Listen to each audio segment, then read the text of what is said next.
were supposed to have a history of the Delaware Conference. Now, they took us out of the Methodist Conference and gave us a separate conference from 1864 to it was 1964, about 100 years. So they're trying to write a history. So now they want to take us out of the conference. They took us out of the conference completely. They call it Delaware or Central Conference. All the black churches were in one conference. So they're writing a history, and they come up with a history book. I have one. I showed it to the committee. This history book is exactly 45 pages. That thing should be at least 600 pages. These poor black people in this Delaware Conference supported Delaware State, Morgan, as well as Eastern University of Maryland, Eastern Shore.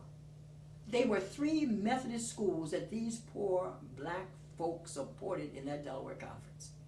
And you can't just brush them off by saying that 45 pages covers them all. And by at the end of that book, quoting what I said in terms of records, we don't have many records. And I did say that. We don't have many records because many of the churches burned them. They did, because you did not address the issue of racism on that Eastern Shore. But there are people who have records still, and some of them are at St. George's. They've never unearthed them. They never even taken a look at them. Excuse me. I never even taken a look at them. Don't want to, because it's embarrassing. DeCarlo has not taken a look at them, because when you look at what happened with that Delaware Conference, you're looking at how they looked at all black people. Turn off a minute. Mm-hmm. When you talk about this Delaware Conference, you're talking about people, and Timmy was part of it, who addressed real social issues of this era. Xavier O'Connell was one of the assistant ministers at Timmy Temple. And they transferred him from Timmy Temple down to Eastern Shore, Maryland, at University of Maryland. Eastern Shore, what it's called now, that was called Maryland State, because he dared to speak out. Then he left there and went to Morgan. And the reason why I know, because my dad graduated from Morgan, and I heard him talk about Xavier O'Connell. Okay, so then you had that. Then you had the fact that this Delaware Conference was led at one time by Charles Albert Tindley. Mm-hmm. And he wasn't stepping back on anything, resolutions or anything. And a man by the name of Jason, the last all-black high school in Delaware was named Jason. Charles Albert Tindley and Jason worked together in talking about the educational system that did not work for our young people. Delaware State College and Howard were the 2 high schools all of those young people in Delaware could go to. And it wasn't college then, it was just called Delaware High School. All the kids went to that. And it was between Charles Albert Tindley and Jason that the thing hung together in terms of secondary education for the young people in Delaware. Philadelphia wasn't much better because they had their colored schools. They had the name colored in the school. And the biggest slap in the face for me, I guess, was after all that stuff that they did to black folk in South Philly. A man by the name of McMillan assassinated O.V. Cato. Mm-hmm. All that stuff they did to black folks in South Philly, they turned around and named the school where the Institute for Colored Youth was, the Samuel Randall Public School. Randall was one of those involved in that shooting. If you look up there, you'll see Samuel Randall Public School over the top, unless they took it down recently. Okay. Where the Institute for Colored Youth is a marker there. Both of those buildings were the Institute for Colored Youth. The one on that side alley, because it was on South Street, so they put the building in front of it. And the one on Bainbridge.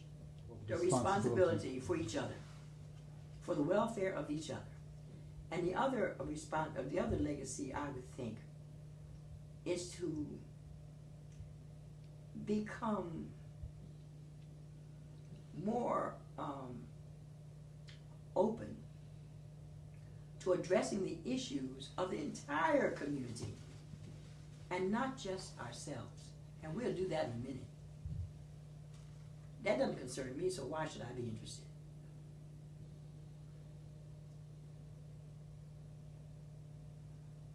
Like, for instance, what happened to those young people who went to Shaw University? That was a Methodist school. What happened to them? That entire campus got blown away by the recent tornado. Are our black churches interested? We haven't even got robocalls. They didn't even realize that is a Methodist school. Mm-hmm. Okay. Yeah, because that's where my uncle graduated at age 14, become a minister. Mm-hmm. Yeah. So we have a lot of legacy that we don't want to look at, and for some reason we don't want to talk about. We're part of the big. We're part of the big part. Fact is, my classmate, and this when I found out, I said, oh my goodness, my classmate from high school, his name is the Reverend Frederick Douglass, received a doctorate from Albright this past summer. Albright would not let a black person in that school, and that was a Methodist school. They gave him an honorary doctorate. He applied to go to Albright, and they would not let him go to become a minister. Now, Frederick and I grew up taking kids to the Methodist church because we lived in Chester, and we had to go across the street to this big street called Concord Road. And though they only had a car about every 25 or 30 minutes, we were responsible for taking the youngins to Grace Methodist Church, that was named for his wife's aunt. Yeah, we were responsible. It was a shotgun church, because this shotgun church was for immigrants. See, they built this. It was Straight